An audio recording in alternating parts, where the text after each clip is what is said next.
resulta que ha habido, pero casi seguro que el próximo semestre va a ser totalmente normal. Yo la verdad hubiera querido que todo sea presencial, pero por ahora, hasta que terminen mis actividades, entonces lo vamos a hacer virtualmente. Los exámenes tendrían que ser presenciales. Seguramente ustedes también deben estar, con algunos otros materias y docentes, ya seguramente van a tener clases presenciales, ¿no? Pero por lo que sé, casi en todos se van a dar los exámenes presenciales. Ya, entonces, nosotros vamos a continuar lo que nos toca. La segunda parte es conocer algunos conceptos básicos de líneas ferroviarias. Van a ver de que se van a atacar dos casos en especial, la infraestructura y la superestructura. La infraestructura es con relación a todo lo que se puede observar, pasos de vía, etc. Pero la superestructura ya considera con relación a la parte de la capa superficial, de la capa estructural, el balasto, subbalasto, la hiel, los durmientes, la señalización, los haces y crucetas, y etcétera. Eso es lo que es lo nuevo, tal vez lo novedoso en esa asignatura. Entonces, a ver, empezaremos.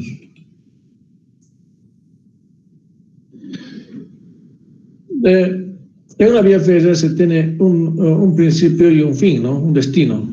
Hacia esto lo que se quiere de que cumplan todos los requerimientos, según norma, con relación al diseño geométrico, con relación al diseño de la superestructura y la infraestructura, y etcétera.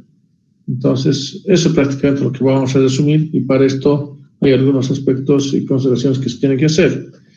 A saber, cuando nosotros, los componentes de la vía, normalmente es la infraestructura.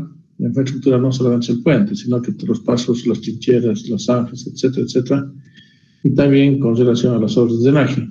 Pero la superestructura es todo lo que nosotros podemos ver superficialmente en una vía férrea: las locomotoras, los vagones, etcétera, la señalización y las terminales. Es de una manera todos los componentes que tienen que ver en una vía férrea. Tiene un mundo muy aparte en la infraestructura, los tipos de obra que nos vamos a considerar, la superestructura, lo que nos considera con relación a que haya una vía, en este caso una vía férrea, y la locomotora y los vagones, que también es importante, porque con relación a este último caso es que se diseñan la línea férrea, ¿no? Y qué tan importante es la señalización horizontal, vertical y demás. Y también con el asunto de los terminales, porque también se tiene que ver que las terminales tienen que ver dónde va o qué tipo de carga va a considerarse en la vía férrea. Puede ser de carga, puede ser de pasajeros, puede ser mixto, puede ser minero, etc. Y si es que fuera de pasajeros, entonces tendría que prever el asunto de la estadía, de refrigerio, y etc., ¿no? De tal manera que permita más la comodidad de un pasajero o de carga, que si fuera el caso. Ahora, dentro de los componentes de una vía férrea son los sistemas de drenaje, y tal vez resulta ser para la parte más delicada e importante, porque si no hubiera un sistema de drenaje, entonces lógico que tendría que haber algún tipo de problema en la vía. Para esto se puede hacer a través de zanjas, puede ser alcantarillas, puede ser sistemas de drenaje con grava, y etcétera, ¿no? Y esto es muy importante en cualquier vía, ya sea terrestre o sea de vía férrea, ¿no? Entonces, lo que sí se quiere es de que en todo su trayecto se tiene que considerar algún tipo de obras defensivas. Y es muy diverso. Y en esta parte ya estamos entrando dentro de la parte de la infraestructura que tenía que considerarse en una vía férrea, que puede ser tal vez algún tipo de muro de contención, tal vez de zanjas abiertas, etcétera, etcétera. Ahora, dentro de la parte de la infraestructura, que lo vamos a ver muy poco, pero sí lo vamos a nombrar, porque acá van a estar involucradas las obras hidráulicas, las obras de vía, etcétera. Pero es todo un conjunto, ¿no? Que donde esto va a permitir que haya un tránsito de vía que esté en consideración y cumpla las condiciones según norma. Puede ser, acá de una manera general, que después lo vamos a detallar, puede ser, y lo que nosotros queremos, que haya una libre transitividad, ¿no? Transitividad dice, no es eso.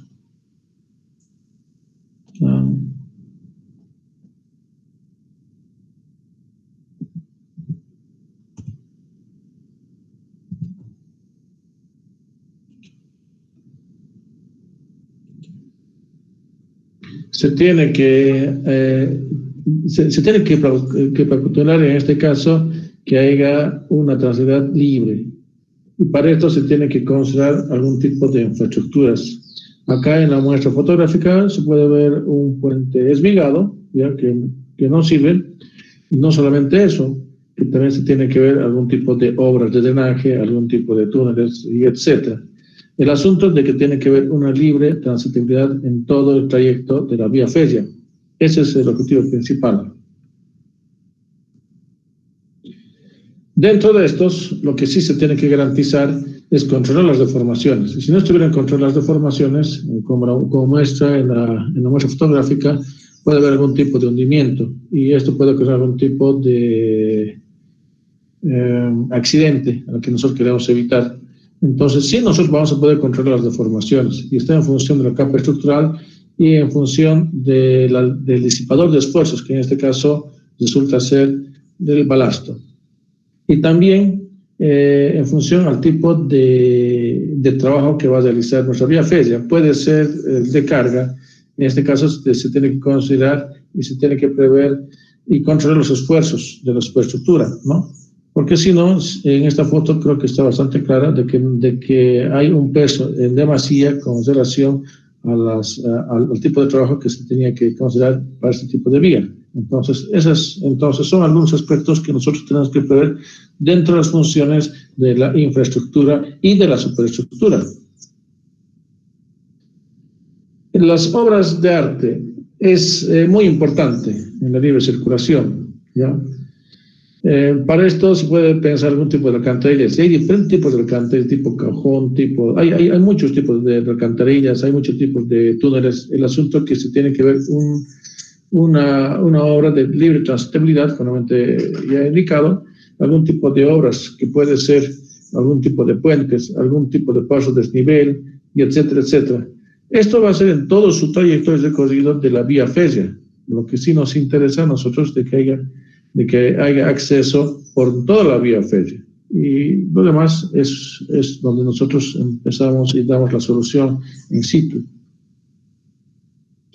Los túneles. Hay diferentes tipos de túneles. Por ejemplo, el que se presenta en el lado izquierdo es un túnel por montaña. El que se presenta al lado izquierdo, en la parte inferior, es un túnel en la zona urbana. O si no, puede ser un túnel de una avenida, y etcétera, etcétera. Entonces, hay diferentes tipos de túneles que lo único que nos permite es de que nosotros podemos sobrepasar un obstáculo dentro de un punto a otro punto. Y esto forma parte de la infraestructura. Acá, por ejemplo, se presentan algunas características. El tipo de túnel que nos vayamos a pensar, ¿ya? Está en función, mira, en el lado izquierdo, por ejemplo, se tiene una pasarela, entonces hay una circulación todavía peatonal, ¿no? Pero en todo caso aquí se puede observar muy claramente que los sistemas de drenaje, los sistemas de supresión, los sistemas estructurales y demás, de que tienen que garantizar de que este túnel tenga la configuración a lo que está a la que se ha diseñado y de que la vía férrea no tenga ningún tipo de problema. En esto puede preverse tal vez algún tipo de salidas de emergencia, algún tipo de conexiones, algún tipo de casos que más está y se presenta en los lugares tal vez donde hay mucha aglomeración de carga. No es justamente en nuestro medio, más es en Europa y en Estados Unidos. Las alcantarillas. Acá en su totalidad creo que la muestra fotográfica no me acompaña muy bien, pero simplemente cuando son luces mayores a los 5 metros es que se considera un puente. Menores a los 5 metros, entonces se puede resolver con algún tipo de alcantarilla. Es decir, declarar la definición.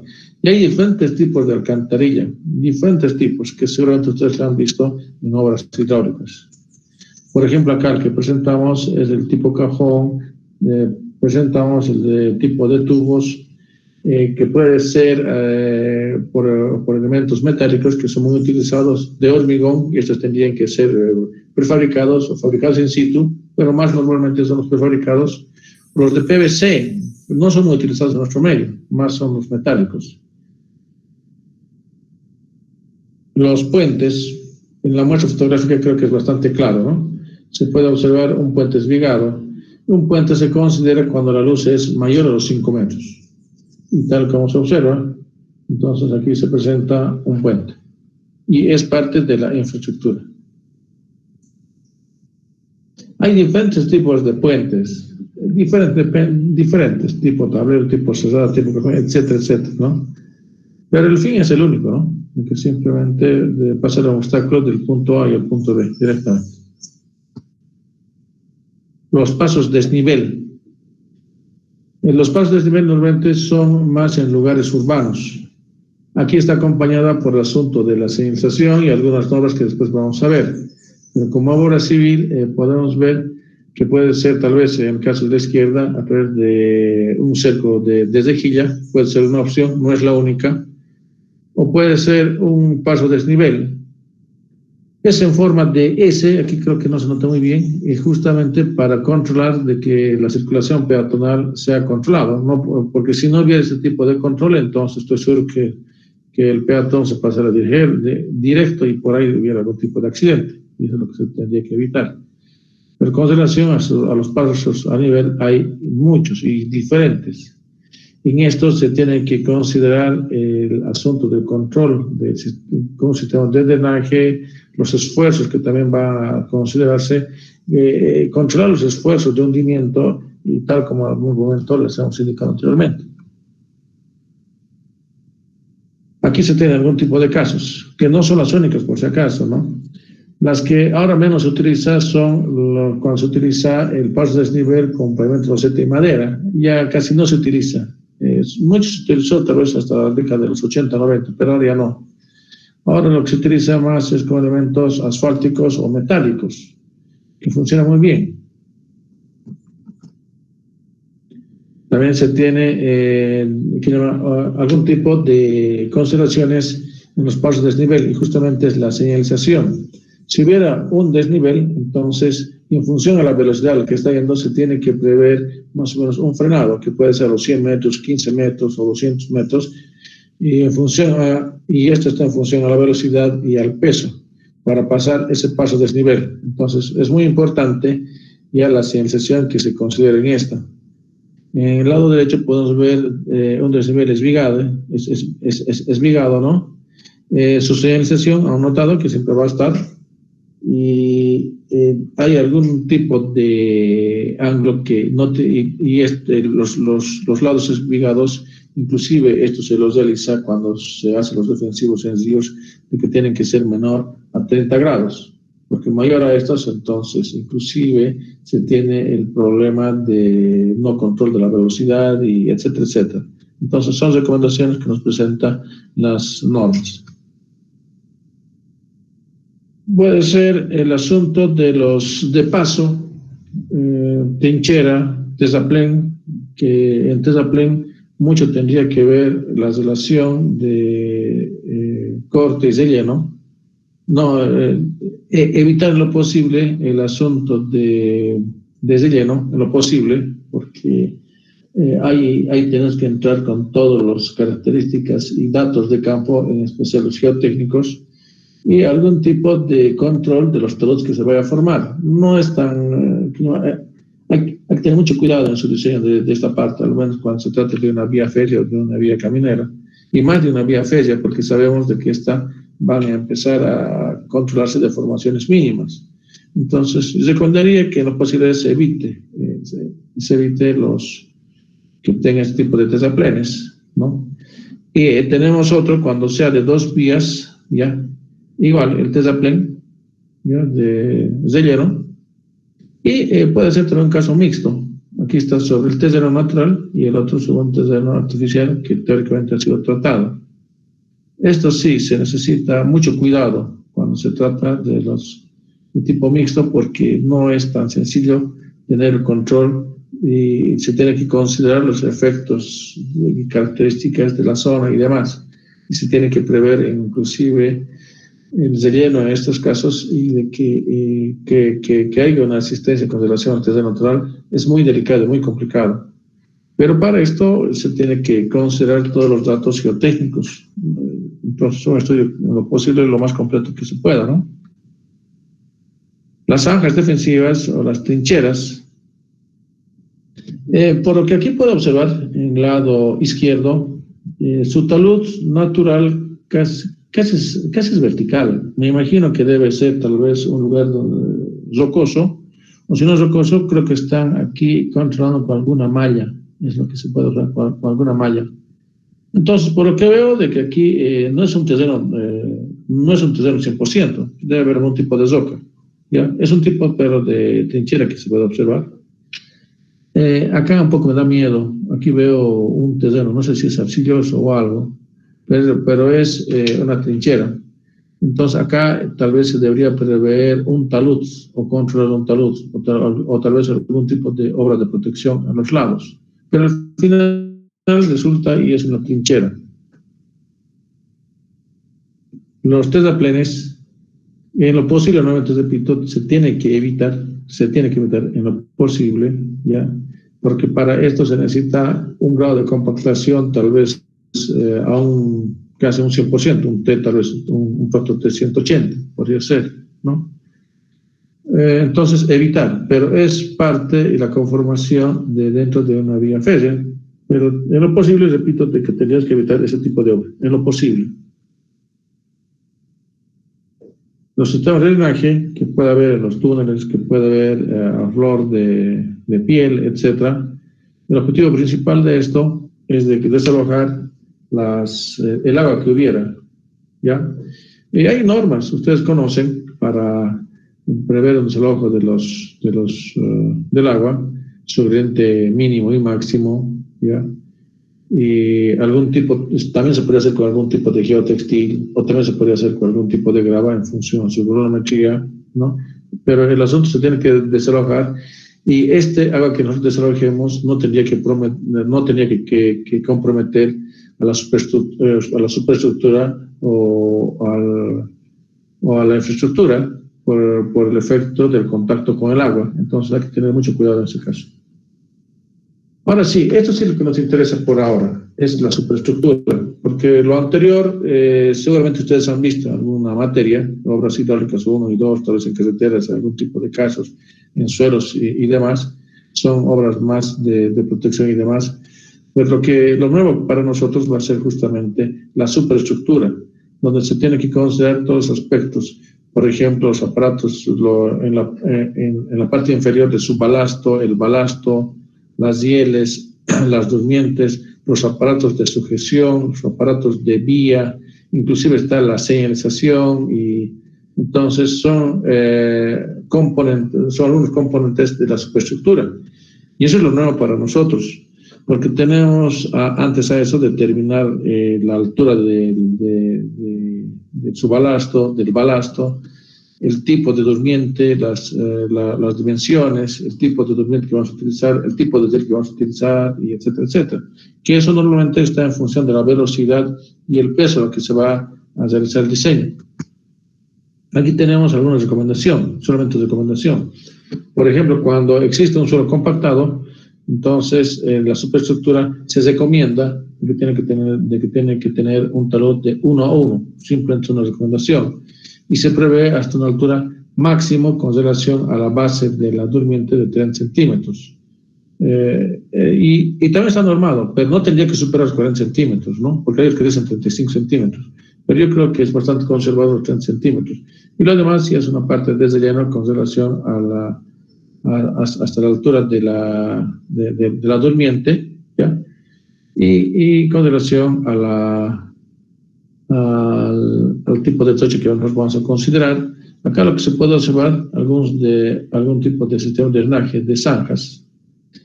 Si fuera ese tipo de zanjas, en terreno, yo recomendaría que sea con algún tipo de granulometría controlada. Si nosotros, bueno, por lo menos para este tipo de casos se considera tal vez una granulometría de 1,5 o 2, no se tendría que considerar tal vez diámetros de 3/4, porque miren, es el lecho de la parte inferior donde está nuestra carpeta estructural. Entonces aquí tenemos que evitar y minimizar la cantidad de elementos finos que tendría que contener, porque a lo posterior esto tal vez se puede colmatar. y eso es peligroso. Cuando se colmata, entonces prácticamente el sistema de drenaje deja de funcionar. Entonces, eso se tiene que prever. Su balasto, en la parte inferior, después de su balasto, es el balasto. Hay diferentes tipos de métodos que vamos a llevar en la asignatura para la determinación de esta altura, que puede ser tal vez algunas recomendaciones de norma de esta en función del tipo de suelo y de carga, puede ser en función de la granulometría, en función de muchas cosas, ¿no? Y en función del peso, el peso en especial y la velocidad.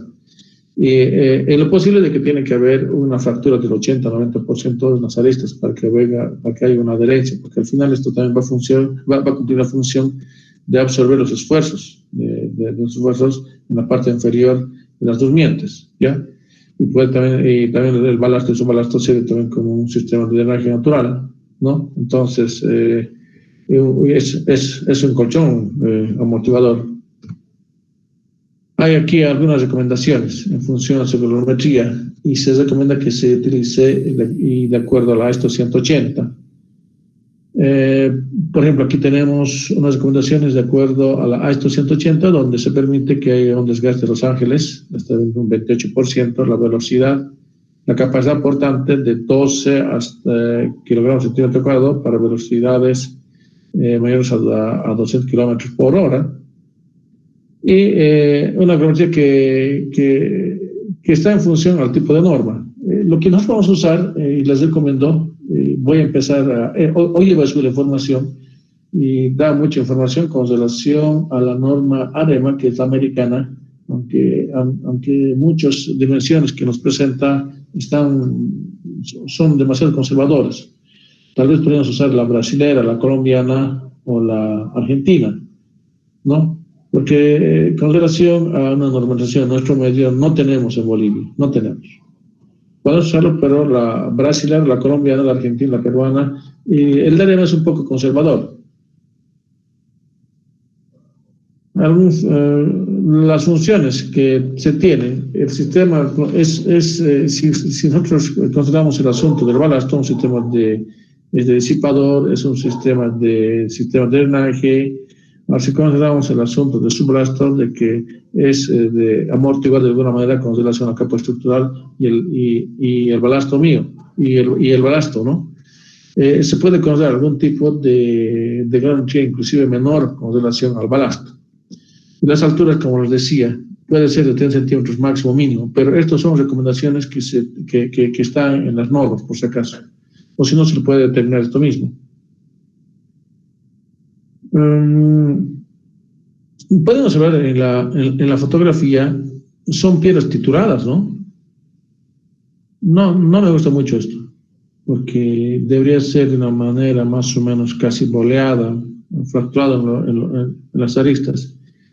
Debería haber, como les decía, por lo menos hasta 80-90% de las fracturas en esta para que haya una adherencia, pero aquí es lo que es lo que no se puede observar y no me gusta, no me gusta. Y hay algunas características en función de la norma, ¿no? Por ejemplo, aquí se presenta la resistencia mínima, los tamaños de las partículas, la velocidad, y el espesor. En muchos, lo que se recomienda una altura de 25 a 30 es tal vez lo más aconsejable. Lo que se hizo en Bolo Bolo y Apacaní era de 30 a 25 centímetros. Hay algunas normas, por ejemplo, AREMA te recomienda desde 30 centímetros hasta 40 centímetros, ¿no? Pero ahí se tiene que considerar granulometrías de 1,5 metros en pulgada. Eso pero está normalizado.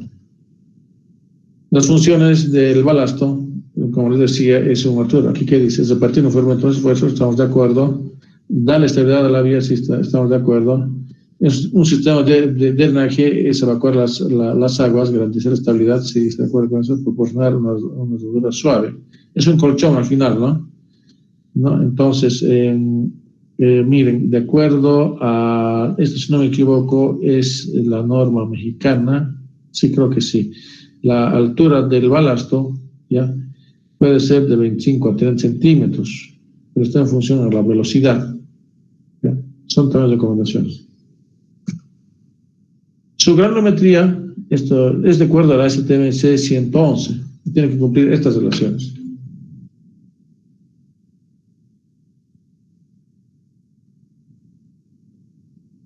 Esto, me parece que es un balasto bien trabajado. Se ve de lejos, ¿no? Las caras fracturadas, ven de alguna manera que se adhieren, hay una adherencia entre estas, ¿no? Entonces se ve bien esto. Acá ni siquiera se puede ver el balasto. Ya prácticamente el sistema de drag aquí ya no funciona, ya no sirve. Se tendría que hacer una reposición total de esta parte. Y tal vez en etapa de lluvia inclusive se podría ver algún tipo de hundimiento. Si fuera un lugar tal vez con, por ejemplo, va a ser una zona de un bofedal, entonces aquí hubiera riesgo de hundimiento y descarrilamiento inclusive. Pero esto no está bien. Esto ya no está bien. Tendría que hacerse un mantenimiento ya rutinario. Aquí ni siquiera se ve el balasto, y menos las durmientes.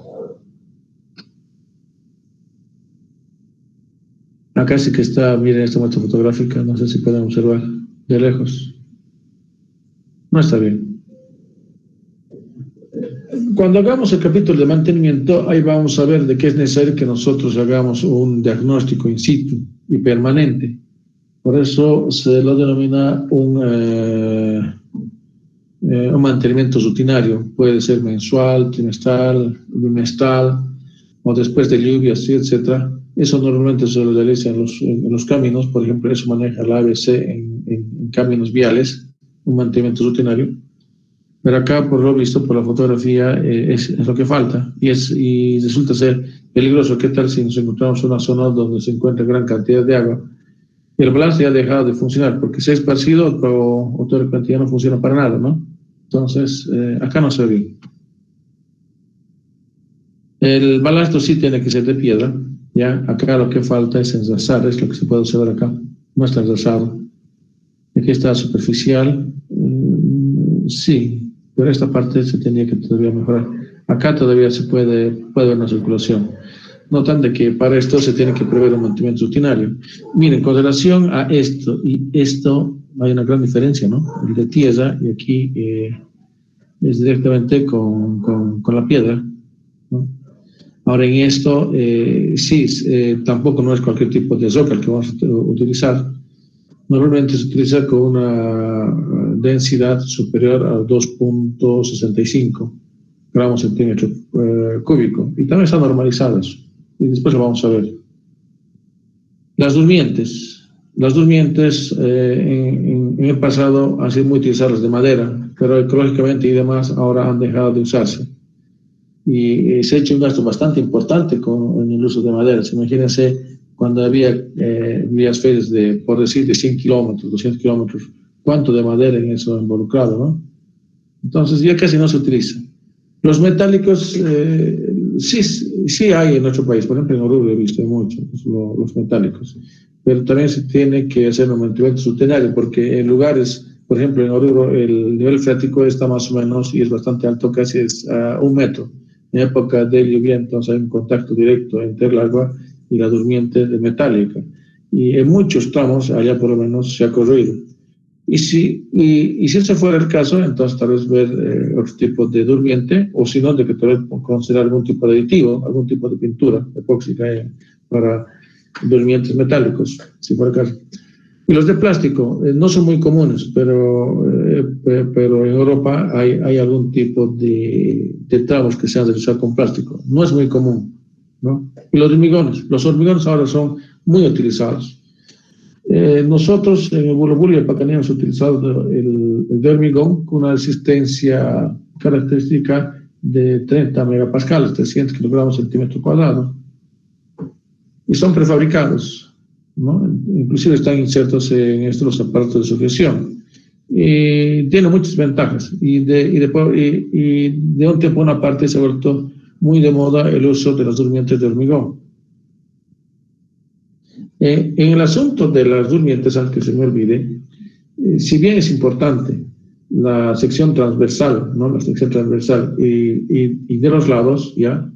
Es también bien importante la separación de estas. Porque imagínense una separación, por decirse algo ridículo, de 2 metros. No va a haber una buena sujeción, ¿no?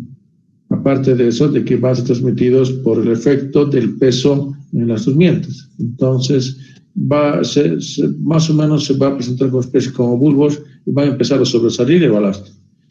Está también normalizado las separaciones, que puede ser de 30 hasta 60 centímetros. Por lo general se utiliza de 40 hasta 50 centímetros. Pero es posible determinar esta separación. Y es bien importante. Y eso también permite una buena distribución en la parte del balasto. Los vientos de madera, hay más desventajas por si acaso. Las ventajas, tal vez algo técnicos, pero el asunto más ambiental se está dejando de usarse las vientos de madera. Las metálicas, la que les he mencionado, esto se tiene que hacer en lo posible evitar en los lugares donde haya tal vez donde haya la presencia de agua o río o nivel freático alto, ¿no? Y aquí permanentemente se tiene que hacer un mantenimiento rutinario. Acá tenemos que la vida útil de 30 a 50 años. Tenemos en Oruro que se ha implantado en el año 70, casi un 80% todavía no funciona. El nivel freático es bastante alto.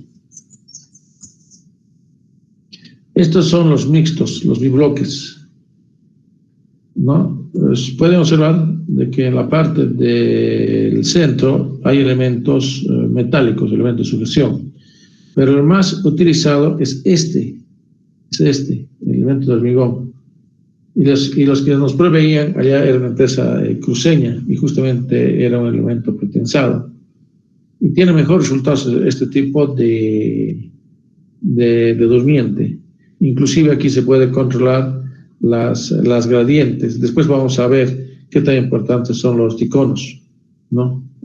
Entonces, acá algo se puede observar donde está el contenedor, algún tipo de inclinación, que normalmente es hasta 5%. Esta garganta también está normalizado, ¿no?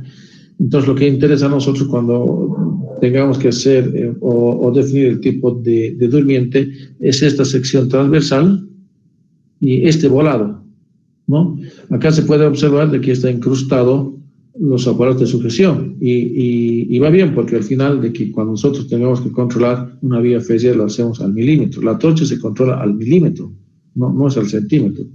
Y con ese aparato de sujeción ya embebidos en el hormigón, entonces nos facilita este tipo de trabajo.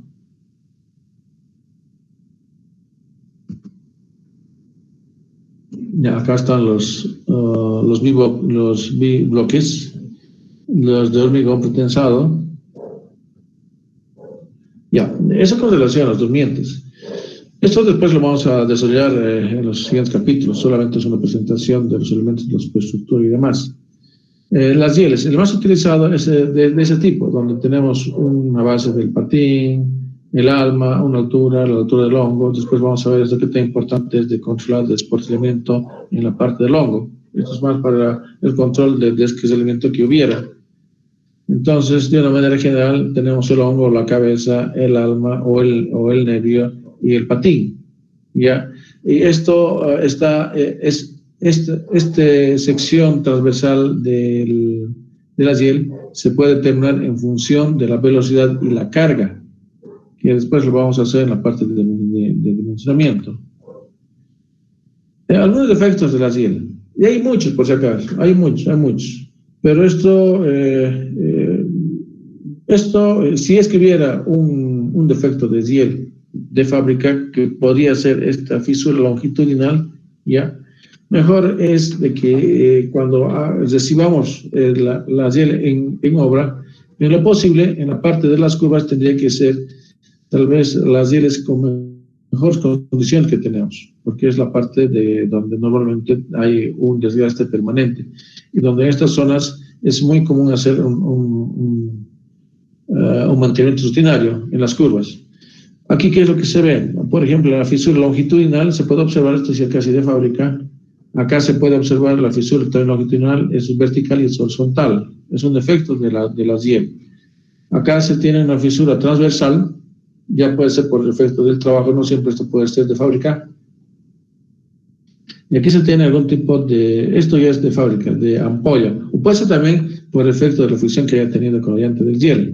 Vamos a mostrar después algunos aspectos que se tienen que evitar cuando hagamos el diseño y la determinación de la sección transversal de las IEL, porque se imaginan, por decirte, que la gradiente fuera mínima y la carga fuera excesiva, entonces va a haber una mayor tracción en las llantas de las IEL, y eso es lo que produciría una fricción directa con las IEL, y eso lo que a posteriori lo que ocasionaría tal vez un desgaste excesivo del hongo de las IEL, y eso se tenía que prever. Aquí se tiene algún tipo de efectos internos de soldadura. Esto por efecto del aplastamiento. Esto sí que es peligroso porque si es parte del hongo, entonces, esto se tiene que pensar en un mantenimiento pero rápido en una zona donde haya una velocidad importante. Ahora, si la velocidad no fuera tan importante, bueno, lógico que se tenía que realizarlo, pero todavía te da un compás en tiempo para que realice este tipo de sería reemplazo de las IEL, porque esto ya se tenía que dejar de uso. Existe el hundimiento local de soldadura, esto por excesiva fricción que se presenta. Aquí un desgaste ondulatorio, puede ser por efecto de fabricación, pero no lo creo. Más es tal vez por el uso no controlado de la locomotora o de los vagones. Hay un tipo de desgaste ondulatorio y demás. Estos son diferentes tipos de desgaste, hay mucha información en internet. Aquí no nos vamos a quedar, simplemente vamos a presentar. Aquí, por ejemplo, algunos defectos superficiales. Y hay muchos, ¿no? Ya. Ahora, con relación al ancho de trocha, en nuestro medio, en el país, lo que se utiliza es un ancho de trocha métrica de 1 metro. Pero el único desfase que hemos tenido es en el metropolitano, que el metropolitano es de 1.435. Y pueden notar acá en las dimensiones, ¿dónde están? Acá. Pueden notar acá que esto está controlado al milímetro, ¿verdad? Y es así como se controla, al milímetro.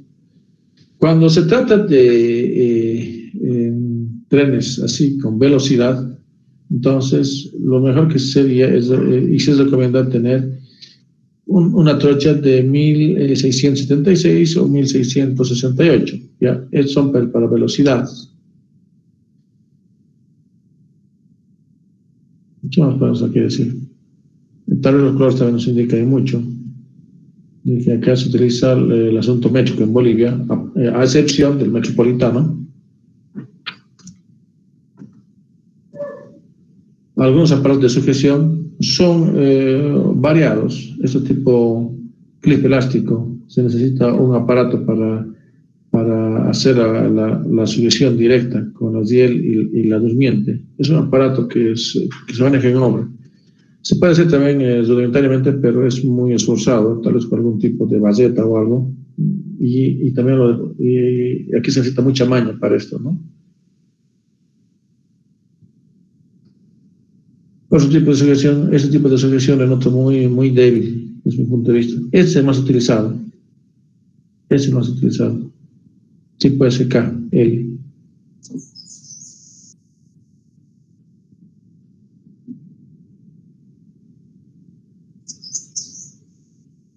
Acá directamente están los bibocles, ¿no? Esto está con pernos. El asunto con pernos, por efecto de la vibración, en muchos tiende a desenroscarse.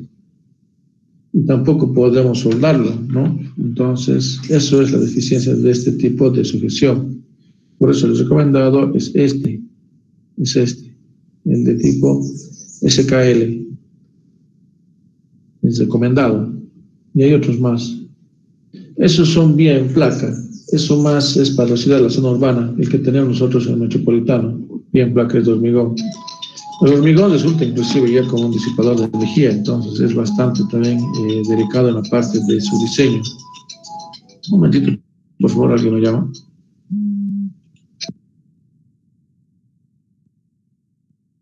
En la zona urbana, porque no se ve muy bien que esté a flor de piel el balasto de una vía urbana, imagínense, no se ve bien. Entonces acá tiene que ser por un un elemento de hormigón, embebido de hormigón y refuerzo de acero.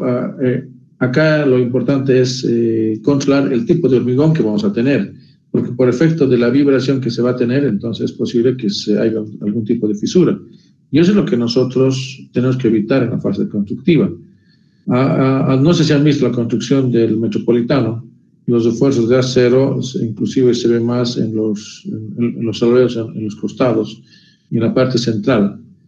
Los que van a hacer la parte de vía en placa, ellos van a hacer un ejemplo, un ejemplo de diseño, y van a considerar aspectos más dinámicos, porque es un disipador de energía, se tienen que controlar las fisuras y demás. Entonces, a esto se le puede hacer con la simulación de amortiguadores, resortes y demás, ¿no?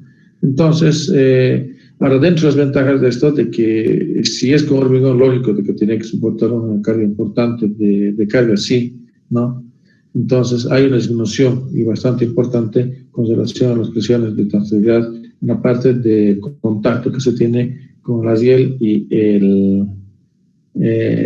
la parte de la placa, ¿no? El asunto del costo es una desventaja, y lógico, porque estamos hablando de hormigón con refuerzo de acero, ¿no? El mantenimiento también es bastante caro. Entonces, repito, de que esto más para las zonas urbanas.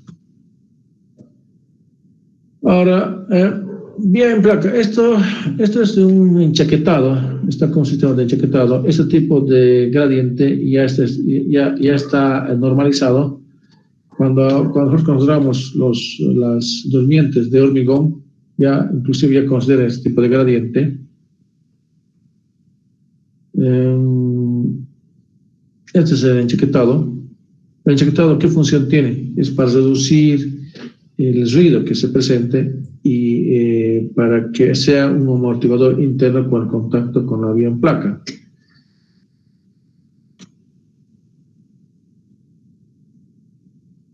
Los aparatos de vía, ya para dar las direcciones, por ejemplo, acá podemos notar que está esto cerrado y esto está abierto, la aguja está aquí cerrada, abierto. Puede ser esto monitoreado a través, bueno, antes se lo hacía manualmente, mecánicamente, ahora digitalmente se lo puede realizar, ¿ya? Muy utilizados, esto es en los desvíos, etcétera, pero más en los terminales. Esto tiene, por si acaso, un ángulo mínimo y máximo, o también acá una longitud máximo y mínimo. Y eso tiene que ver mucho la velocidad en la que está aplicándose, algún tipo de desvíos mixtos, y etcétera, etcétera, que esto se lo va a ver justamente en la parte de haces y crucetas. Algún tipo de consideraciones. Por ejemplo, aquí se puede ver algún tipo de desvíos o traviesas que puede ser los escapes, diagonal, el haz, etcétera. Algún tipo de caso que se presenta en la realidad.